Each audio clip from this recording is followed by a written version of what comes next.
Hello, আসসালামু আলাইকুম। ওয়ালাইকুম আসসালাম। আপনারা ইতিমধ্যে জানেন আমি এই কৃষি ক্ষেত খোলা নিয়ে কাজ করি। আমি এই কস্তুরীটা দেখে একটা ভিডিও না বানাইলেই হয় না। কিন্তু আমাদের এই কস্তুরী এখন যদি তুলে ফেলাই দেন তাহলে ভালো হবে কৃষকের জন্য। আর যদি দেখা গেছে যে যার অনেক ভুঁই আছে, সে কিন্তু কৃষি দিয়ে উঠাইলে অনেক টাকা ব্যয়বহুল খরচ হয়ে যায়। তাই আমাদের কাছে একটা ওষুধ আছে।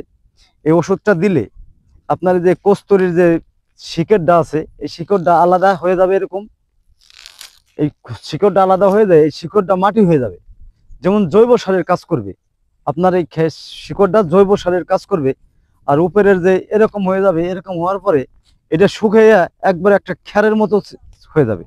আপনারা এরকম হাত দিয়ে দলা করে দিলেও এই ওষুধটা দেওয়ার পরে এটা আমায় ফেলে দিতে পারবেন বা আগুন দিয়ে পুড়াই দিতে পারবেন। আপনাকে অল্প টাকায় অল্প খরচে আপনাদের এই কস্তুরীগুলো মারতে পারবেন ইনশাল্লাহ। তাই সবাই আমার সাথে অ্যাক্টিভ থাকবেন। আমার সাথে সবাই ফলো দিয়ে শেয়ার দিয়ে পাশে থাকবেন। আমার কাছ থেকে কিছু পরামর্শ নিয়ে আপনাদের কিছু হলেও উপকারিত হবে। আমি আর ভিডিও বেশি লম্বা করব না। ইনশাআল্লাহ সবাই ভালো থাকবেন। আসসালামু আলাইকুম ওয়া রাহমাতুল্লাহি ওয়া বারাকাতুহু।